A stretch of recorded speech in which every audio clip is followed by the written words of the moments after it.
सरफरोशी की तमन्ना अब हमारे दिल में है, देखना है जोर कितना बाजुए कातिल में है। शहीदों की चिताओं पे हर वर्ष मेले लगेंगे, वतन पे मरने वालों का बाकी यही निशा होगा। नमस्कार साथियों, मैं आपका दोस्त इमरान, आप देख रहे हैं द वॉइस ऑफ पीपल। साथियों, आज हम पहुंचे हैं लक्ष्मणगढ़ तहसील के रैनावा गांव में, जो 2 दिन से काफी सुर्खियों में चल रहे हैं।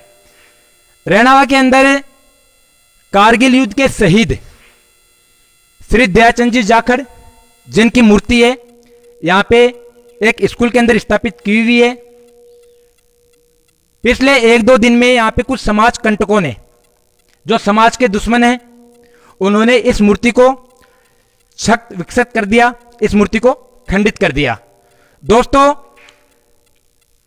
ये शहीद का अपमान नहीं है, ये उसकी शहादत का अपमान नहीं है, ये पूरे हिंदुस्तान का अपमान है, 150 करोड़ देशवासियों का अपमान है। मैं मेरे कैमरामैन साथी को कहूंगा, एक बार ये मूर्ति शहीद की जो प्रतिमा है वो दिखाए। इसका जो सिर है उसको धड़ से अलग कर दिया गया और जो बंदूक, जो गन है, उसके ऊपर के हिस्से को भी तोड़ दिया गया। इस घटना के बाद इस मूर्ति को है शासन प्रशासन के द्वारा कपड़े से एक बार इसको ढक दिया गया है। मैं थोड़ा सा बताना चाहूंगा कि जो शहीद की प्रतिमा है, इनका नाम श्री दयाचंद जाखड़ है, जिनका जन्म 1 जुलाई 1967 को हुआ और इनकी जो आर्मी में नियुक्ति हुई वो 28/11/1987 को हुई और ये 4 जाट रेजिमेंट में लांस नायक थे।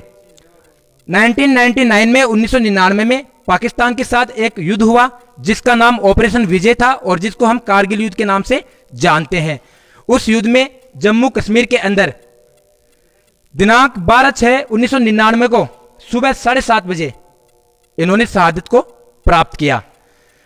इनके पिता है स्वर्गीय श्री रामनाथ सिंह, वो भी आर्मी से रिटायर्ड है, पूर्व सैनिक है, और इनकी माताजी का नाम श्रीमती गुमानी देवी है। इनकी धर्मपत्नी का नाम श्रीमती बिमला देवी और इनके 2 पुत्र तेजपाल और अनुराग है। साथियों, 2 दिन से ये जो पूरा मामला है ये इतना सुर्खी में छाया हुआ है और जैसे जैसे मीडिया चैनलों के माध्यम से खबरें निकल के आ रही है, उससे हमें जानकारी मिली है कि ये आपसी पारिवारिक कोई रंजिश है। उसी पारिवारिक रंजिश में इन्हीं के परिवार से कोई रिटायर्ड ASI है और उनके बारे में सुना जा रहा है कि वो डिपार्टमेंट से भगोड़े भी हैं। उन्होंने उनके द्वारा या उनके द्वारा जो पाले हुए लोग हैं उनके द्वारा इस मूर्ति को खंडित किया गया है। इस मुद्दे को दिखाना हमारा उद्देश्य ये है साथियों, किसी को हम भड़काना नहीं चाहते, किसी को हम उग्र करना नहीं चाहते, लेकिन हम चाहते हैं कि शहीदों का ये अपमान है, ये हिंदुस्तान कब तक सहेगा। हम चाहते हैं कि जो पॉलिटिक्स व्यूज जो होते हैं, जिन पॉलिटिक्स व्यूज से जो आपस में लड़ाइयाँ होती है, जहां पे कुछ विशेष कम्युनिटी को लेकर लड़ाइयाँ होती है, वहां तक तो सब ठीक था, लेकिन ये जो शहीद है, ये जो शहीद की प्रतिमा है, ये ना किसी धर्म का है, ना किसी मजहब का है, ना किसी जाति का है, ये तो एक देश का शहीद है। और शहीदों का अपमान इस तरह की ये शायद इस शेखावाटी इलाके में पहली घटना है। शेखावाटी में पग पग पे आपको शहीद की मूर्तियां मिल जाएंगी, पग पग पे आपको शहीद की शहादतें दी हुई मिल जाएंगी। ये शेखावाटी है, हिंदुस्तान अपने आप में रंग बिरंगा है, लेकिन ये शेखावाटी बहुत ही ज्यादा रंग बिरंगा है। ये हमारे लिए एक प्रतिमा हो सकती है साथियों, लेकिन उस परिवार के लिए ये सिर्फ एक प्रतिमा ना होके ये उनकी एक आत्मा है, उनके लिए एक जीवित इंसान है। जब रक्षाबंधन आता है, बहनें यहाँ पे आती है, बेटियां यहाँ पे आती है, यहाँ तक कि इनकी जो अर्धांगिनी है, इनका परिवार, वो सब यहाँ पे आता है और इनको याद करता है।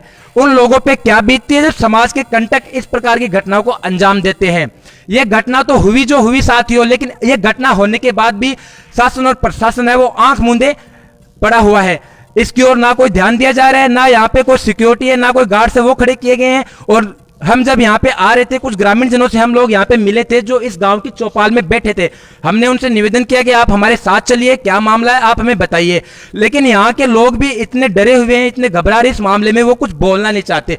साथियों, ऐसे मामले में किसी को तो मुखर होना पड़ेगा, किसी को तो अपनी आवाज को उठाना पड़ेगा, तब जाके ऐसी जो प्रतिमाएं हैं, ऐसी जो शहादत देने वाले लोग हैं, उनको न्याय मिलेगा। ये तो था इनके बारे में। अब हमारे साथ यहाँ पे मौजूद है इंडियन आर्मी में सेवा करने वाले, जिनसे हम आपको रूबरू करवाएंगे। सबसे पहले तो हम आपको उनका परिचय करवाएंगे। सर, सबसे पहले द वॉइस ऑफ पीपल का आपको सैल्यूट और द वॉइस ऑफ पीपल पे आपका बहुत बहुत स्वागत है सर। सर, हमारी जानकारी के अनुसार जैसा कि आप भी वर्तमान में इंडियन आर्मी में कार्यरत हो और एक शहीद के परिवार से आप बिलोंग करते हो, सर हम जानना चाहेंगे ये जो मैटर हुआ है, ये जो दयाचंद जी जाखड़ है, इनकी मूर्ति का जो अपमान हुआ है, इनकी शहादत का अपमान हुआ है, इसके बारे में आप क्या कहना चाहोगे सर? जी, मेरा नाम सतवीर है, मैं भारतीय नौसेना में हूँ सर, और मेरे 2 भाई और एक मेरा दोस्त, 3 शहीद हैं। मैं दीनवा गांव से बिलोंग करता हूँ। दीनवा गांव सबसे ज़्यादा शहीद दिए हैं इस शेखावटी अंचल में। आप देख सकते हैं उसकी 3 प्रतिमा मेरे गांव में, 3 गांव के अंदर है और एक गांव के बाहर स्टैंड पे 4 शहीदों की प्रतिमाएं हैं। और ये जो पूरा ये जो घृणित करते हुआ है, इसके ऊपर शर्मिंदगी, बहुत ही ज़्यादा शर्मिंदगी है। जो ऐसे जिस रिटायर्ड एएसआई की माँ ने उसको पैदा किया, उसकी कोख को भी लज्जा आई होगी, उसको भी शर्म आई होगी कि मेरे बेटे ने आज एक शहीद की मूर्ति का ये जो हाल किया है, खंडित किया है, वो भी आज शर्मा गई होगी कि मैंने क्या पैदा कर दिया है। ऐसा जो जिन्होंने भी, जो भी अपराधी है उसके साथ मिले हुए जो भी है, जो बोल रहे हैं मंदबुद्धि, ये बुद्धि, कोई मंदबुद्धि नहीं है। जो ये हरकत की है वो सब सही दिमाग के हैं। यहाँ जाके गर्दन तोड़ी है, वो ये आजू बाजू में नहीं तोड़ी, मंदबुद्धि है, गेट तोड़ता, ये तोड़ता, वो तोड़ता, किसी ने कुछ नहीं किया। वो सब इन लोगों की कोई साजिश के तहत हुआ है। और इस गांव की जनता भी मेरे को यहाँ से नहीं देखने को मिल रहा है कि उनके अंदर कुछ ऐसा है। यहाँ पर आप देख रहे, आप कैमरा को थोड़ा यहाँ को घुमाइए, ये जो खंडित की हुई, ये देखो, ये मिट्टी तक यहाँ पर साफ नहीं हुई है। तो इससे आप अंदाजा लगा सकते हैं प्रशासन और इस गांव की जिम्मेदारी कि उन्होंने यहाँ पर क्या किया है। यहाँ पर मुझे ना कोई प्रशासन दिखाई दिया है, ना कोई गांव के लोग दिखाई दे रहे हैं। ये बहुत ही एक शर्मनाक घटना है। मंदिर मस्जिदों में ऐसी लड़ाइयाँ जो राजनीति को प्रेरित करते हुए, मतलब ऐसी हरकतें हमने देखी हैं, लेकिन किसी शहीद को ऐसा हमने पहले कभी नहीं देखा है। ये पहली बार ऐसा करते देखने को मिला है। बहुत ही घृणित है साहब। सर, जैसा कि हमारा देश है भिन्नताओं का देश है, विविधता का देश है, और हमारा देश है अलग अलग मजहब में, अलग अलग धर्मों में, अलग अलग जाति में, अलग अलग समाज में बटा हुआ है। जैसे कि आप इंडियन आर्मी के एक जवान हो, हमारा फिर से आपको सलाम। सर, जिस तरह की राजनीति इस देश में हो रही है, समाज को बांटा जा रहा है, धर्म के नाम पे, मजहब के नाम पे भाई को भाई से लड़ाया जा रहा है, समाज को समाज से लड़ाया जा रहा है, सवर्ण को पिछड़े से लड़ाया जा रहा है। सर, ये सारी चीजें यहाँ पे देखने के लिए मिलती है। और जो आम बात है राजनीति के हिसाब से, सर हम जानना चाहेंगे, हम एक सिविलियन है और पत्रकारिता हमारा धर्म है, हम जानना चाहेंगे आपके वहाँ जो आर्मी का जो माहौल होता है, जहाँ धर्म जात पात, इसका सर वहाँ पे किस प्रकार का क्राइटेरिया है? जी, हमें अंदर पता ही नहीं चलता कि जाति भी होती है क्या कोई, और धर्म भी होता है क्या। क्योंकि हमारा जो धार्मिक एक स्थल होता है उसमें ही कुरान, उसमें गीता, बाइबल, रामायण, और उसी में सारे धर्मों के, जैसे बौद्धिस्ट के महात्मा बुद्ध हैं वहाँ पर, और वहाँ पर हिंदुओं के भगवान रामचंद्र जी हैं, वहीं पर जो क्रिश्चियन हैं उनके धर्म का, और जो हमारे मुस्लिम भाई हैं उनका, सब एक जगह एक साथ बैठ के हम पूजा पाठ करते हैं। हमें यह पता है कि हमारा धर्म संस्कृति है, लेकिन हमें यह नहीं पता होता है कि एक धर्म से दूसरे धर्म को हमारी सेना ये लड़ना नहीं सिखाती है। हमें आपस में मिलजुल के रहना सिखाती है। और ये कभी हम एक साथ में लेते नहीं, हम सारे भाई एक गिलास में साथ में बैठ के चाय पीते हैं, हमें चाय कॉफ़ी शेयर कर सकते हैं, हमें इस चीज़ से कोई एतराज़ नहीं। ये तो बाहर निकलते हैं तो पता चलता है जो डर्टी पॉलिटिक्स है, पॉलिटिशियन है, वो जो इस लोगों को भड़का के भोली भाली जनता को और आपस में उनमें दुश्मनी करा के वोटों की राजनीति करते हैं। बाकी सेना में ऐसा कुछ नहीं होता साहब, बहुत ही मिलजुल के और भाई की तरह रहते हैं। जी सर। सर, शहीद की प्रतिमा को खंडित करने का ये शेखावटी अंचल का हमारी जानकारी के अनुसार ये शायद पहला मामला है। सर, अगर इस शहीद की प्रतिमा की जगह अगर किसी बड़े राजनेता की, किसी बड़े फिल्मी स्टार की या किसी वीआईपी पर्सन की ये प्रतिमा यहाँ पे होती, इसके बाद लोगों का रिएक्शन क्या होता, उसके बारे में आप क्या कहना चाहोगे सर? वो लोग पागल हो जाते हैं उसके लिए, तो लोग पीछे पीछे नारे लगा के, रैलियां लगाते, धरना दे देते। यहाँ कोई आया हुआ कोई दिखाई नहीं दे रहा है, उसमें तो सब पागल हो जाते हैं। ये हमारे देश का दुर्भाग्य यही है। हम विकसित कंट्री में आना तो चाहते हैं, लेकिन हमारी सोच विकसित नहीं है हमारी जनता की। अगर यही किसी एक फिल्म अभिनेता होता तो यहाँ पर पोस्टर लगाए, टैटू कूदाए, लोग रो धो के पड़े रहते, लेकिन अभी यहाँ पर कुछ दिखाई देखने को नहीं मिल रहा है। मर चुकी है आत्मा उन लोगों की, बहुत से लोगों की। मैं धन्य देता हूँ मेरे काबिल दोस्त जो पत्रकार लोगों को, जो इस चीज को, मुद्दे को दिखा के उनकी आत्माओं को जगाने का कार्य कर रहे हैं।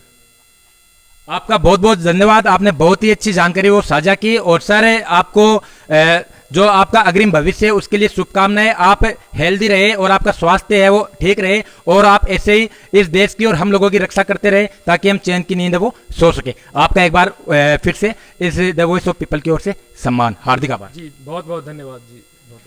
दोस्तों, आप लगातार रूबरू हो रहे थे आर्मी के एक जवान से जो बहुत ही जोश और उत्साह से लबरेज थे और जिन्होंने बहुत ही सिंपल और सीधे तरीकों से और स्टिक रूप से अपनी बात को रखा।